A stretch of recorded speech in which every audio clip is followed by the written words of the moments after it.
తాజా వార్తలను అందిస్తున్న కడప తెలుగు న్యూస్ కు స్వాగతం. అందరికీ నమస్కారం. ఈరోజు మనం ఇక్కడికి రావడానికి ముఖ్య ఉద్దేశం, గత నెల రోజులుగా వైఎస్ఆర్సీపీ నాయకులు రాయలసీమ ఎత్తిపోతల పథకం ఆగిపోయింది, దీన్ని మళ్ళా ప్రారంభించాలని వైఎస్ఆర్సీపీ నాయకులు డిమాండ్ చేస్తూ నానాక యాగి చేస్తున్నారు. ఈరోజు పోతిరెడ్డిపాడు హెడ్ రెగ్యులేటర్ ద్వారా, గ్రావిటీ ద్వారా మనకు నీళ్ళు వస్తున్నాయి.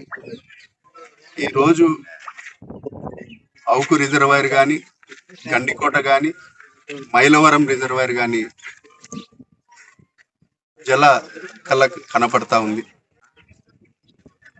ఈరోజు రైతులను పక్కదావ పట్టించే విధంగా, రాయలసీమ ప్రజానికాన్ని పక్కదావ పట్టించే విధంగా వైఎస్ఆర్సీపీ నాయకులు ఇటువంటి చర్యలు చేయడం చాలా బాధాకరం. ఈరోజు చూస్తానే ఉన్నాం, మనం ఇక్కడికి వచ్చినాం, సందర్శిస్తున్నాం. మైలవరం నిండుకుండలా కనపడతా ఉంది. ఇక్కడ రైతులు కూడా సంతోషం వ్యక్తం చేస్తా ఉన్నారు. మనకు ఈ మైలవరం కుడి ఎడమ కాలువ ద్వారా కూడా రైతులకు నీళ్ళు అందించి సాగునీరు, తాగునీరుకు ఈ జలాశయం ఉపయోగపడతా ఉంది. గండికోటలో దాదాపు 24 టీఎంసీలు, మైలవరంలో 4 టీఎంసీలు నీళ్లు ఈరోజు నింపుకోవడం జరుగుతూ ఉంది. ప్రజా అవసరాల కోసం సాగునీరుకు కానీ, తాగునీరుకు కానీ ఇది ఉపయోగపడతా ఉంది. మనం ఈరోజు ఇక్కడికి వచ్చి మన అందరం రైతులం కానీ, తెలుగుదేశం పార్టీ నాయకులు కానీ బాధ్యతగా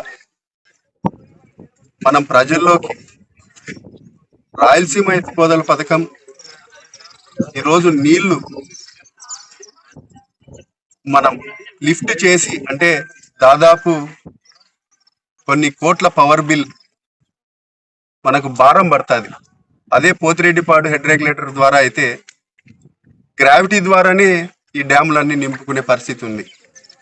ఇక్కడ ఉన్న ప్రజలకు కూడా నేను తెలియజేస్తున్నాను, ఖచ్చితంగా మీరందరూ ప్రజల్లోకి, జనరల్ పబ్లిక్లో కూడా, సామాన్య రైతులకు కూడా ఇవన్నీ తెలియజేసి ఈరోజు మనము మన రాయలసీమలో కృష్ణా జలాలను గండికోటకు, అవుకుకు, సర్వరాయ సాగర్కు, పులివెందలకు సైతం, పైడిపాలానికి ఇటువంటి అన్ని ఈరోజు జలకళలాడుతున్నాయి. చెరువులు కానీ, చిన్న చిన్న డ్యాములు కానీ.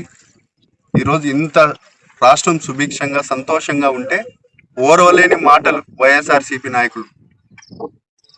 ఇక్కడి వైఎస్ఆర్సీపీ నాయకులకు రాజకీయంగానే లబ్ధి పొందాలని ఇటువంటి కార్యక్రమాలను చేస్తున్నారని కూడా ఈ సందర్భంగా తెలియజేస్తున్నా.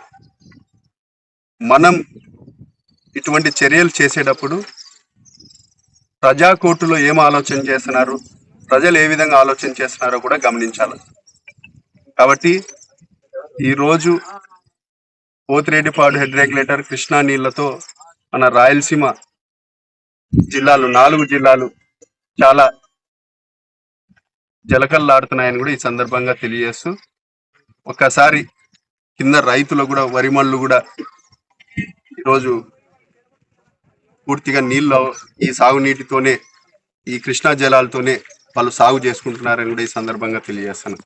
కాబట్టి మరొకసారి తెలియజేస్తున్నా, వైఎస్ఆర్సీపీ నాయకులకు ప్రజలను తప్పుదోవ పట్టిస్తే ఊరుకోము. ఖచ్చితంగా మేము ప్రజల్లోకి పోయి ప్రజల్ని చైతన్యపరిచి ఈరోజు పోతిరెడ్డిపాడు హెడ్ రెగ్యులేటర్ ద్వారా మనము ఈ నీళ్లను మన 2 గండికోట, మైలవరానికి నింపుకున్నామని చెప్తూ, దాదాపు 2024లో మన నాయకుడు చంద్రబాబు నాయుడు గారు 4వసారి ముఖ్యమంత్రి అయిన తర్వాత దాదాపు 8,000 కోట్ల రూపాయలు ఖర్చు చేయడం జరిగింది ఈ 18 నెలల్లో.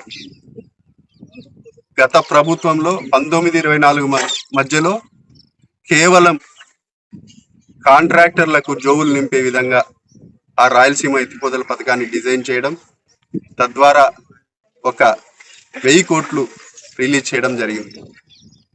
వాళ్ళు ప్రాజెక్ట్ డిజైన్ చేసినప్పుడు 2019-24 మధ్యలో 5 ఏళ్ల కాలంలో మేము పూర్తి చేస్తామన్నారు రాయలసీమ.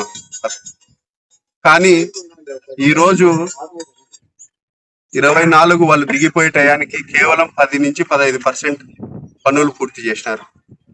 కానీ వాళ్ళ నిర్దిష్ట ప్రణాళిక ప్రకారం 2024 దిగే ముందుకు ఎంత అయిపోయి ఉండాలా? కనీసం 70-80% అయిపోయి ఉండాలా. 2025కు 100% అయిపోయి ఉండాలా. కానీ వాళ్ళు 2024లో గవర్నమెంట్ దిగిపోయే టయానికి కేవలం ఒక 20% పనులు, అది కూడా కాంట్రాక్టర్లు జోవి నింపేదానికే ఆ పనులు జరిగినాయి. కాబట్టి చిత్తశుద్ధి లేని పార్టీ వైఎస్ఆర్సీపీ పార్టీ. కానీ తెలుగుదేశం పార్టీ, కూటమి ప్రభుత్వం ఈరోజు రైతులకు లేకపోతే తాగునీటికి ఏ విధంగా ప్రాధాన్యత ఇస్తుందో మీరందరూ గమనించాలా. ఒక సైడ్ అమృత్ పథకం కింద, ఒక సైడు మనకు పట్టణాలలోకి తాగునీటి కోసం భారీ ఎత్తున నిధులు ఇవ్వడం కేంద్ర ప్రభుత్వం. సాగునీటి ప్రాజెక్టులకు దాదాపు 8,000 కోట్లు రాయలసీమకు ప్రత్యేకంగా మన నాయకుడు చంద్రబాబు నాయుడు గారు ఖర్చు పెట్టడం ఎంత మీరు గమనించాలా. రైతులు, మన నాయకులు కూడా ఇవన్నీ ప్రజల్లోకి తీసుకొని పోయి లేనిపోని ఏడుపులు, లేనిపోని అభాండాలు మన మీద వేస్తున్నారు. ఇవన్నీ ప్రజల్లోకి గట్టిగా తీసుకొని పోయి ఒక రోజు